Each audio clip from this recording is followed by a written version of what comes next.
रक्षाबंधन के पावन अवसर पर शनिवार को मध्य प्रदेश की राजधानी भोपाल स्थित सेंट्रल जेल में भावनात्मक माहौल देखने को मिला। सुबह से ही बहनें अपने अपने बंदी भाइयों से मिलने पहुंची और राखी बांधकर उनके स्वस्थ और सुखी जीवन की कामना की। जेल प्रशासन ने इस अवसर पर विशेष व्यवस्था की थी ताकि बहनें अपने भाइयों से आसानी से मिल सके।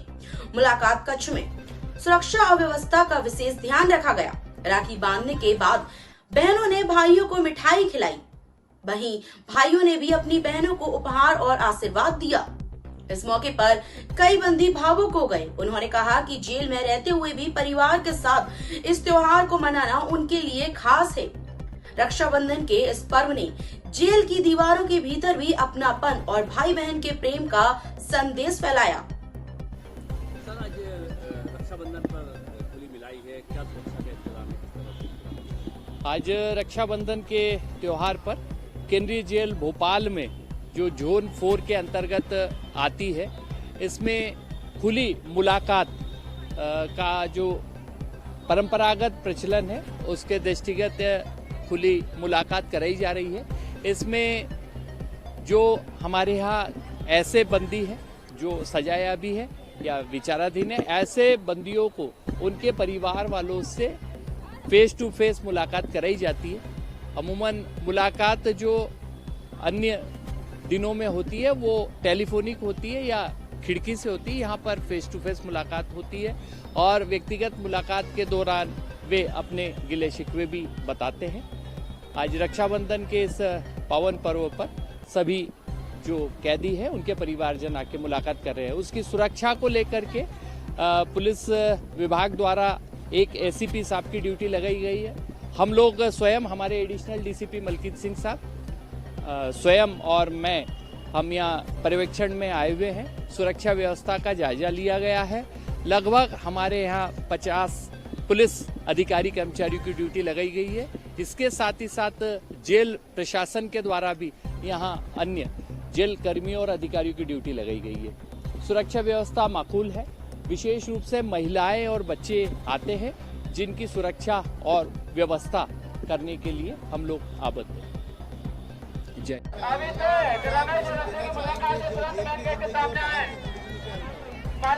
मैं ये मैसेज देना चाहूँगा कि ये मेरा एक परिवार है। परिवार के अंदर यहाँ पे जो एक तनाव, जो एक उत्पीड़ना आदमी को जो यहाँ पे बना रहता है, जब परिवार आता है तो काफ़ी कुछ खुशी मिलती है हम लोगों को। ऐसा लगता है कि हम अपनी ज़िंदगी में जी रहे हैं। बस इससे ज़्यादा मेरे को यहाँ 7 साल हो गए हैं जी। मेरे को आजीवन की सजा है जी।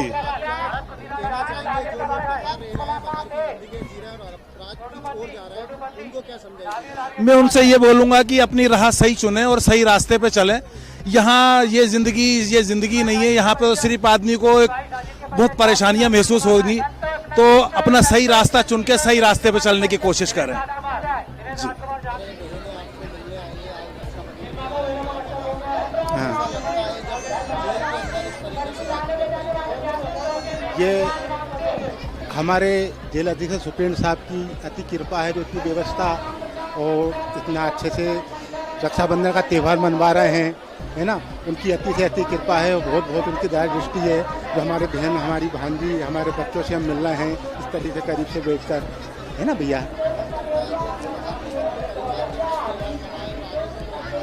देखिए, अपराध तो एक होनी थी, मेरे साथ हो गई है। 2 घटनाएं हो गई है मेरे हाथ और मुझे 30 साल जेल में हो गए हैं सूखे। 30 वर्ष हो चुके हैं जेल में और 2 सजा थी मेरी, दोनों अलग अलग कट चुकी है। और अब अधिकारियों की दया दृष्टि से अब मैं वो चाहेंगे छोड़ देंगे मुझे, वो छूटने का मेरा समय आ चुका है ना। और आप लोग भी थोड़ा विशेष तौर से बोले उन अधिकारियों को, क्यों मेरे 2 मर्डर थे, मेरी दोनों सजा 20-20 साल हो गई, 40 साल हो गई माफ़ी मिला के, और सूखी 30 साल हो चुकी है। नहीं, अपराध बहुत खराब चीज़ है। अपराध हमें मानव जाति को नहीं करना चाहिए और ये तो राक्षसों और निशाचरों के अपराध करने का कार्य है। वो तो एक विधि के विधान होते हैं। कुछ दुर्घटनाएं होती है, हो जाती है, जैसे मेरे साथ दुर्घटना हुई है ना, इस प्रकार से। और अपराध नहीं करना चाहिए। अपराध बहुत खराब चीज़ है। अपनों से दूर कर देते हैं, है ना, और अपने बच्चों से दूर कर देते हैं, अपने परिवार से दूर कर देते हैं और एक तड़फन जैसी जगह पे, तपस में जैसी जगह पे हमें हमारा जीवन को व्यतीत करना पड़ता है। है ना।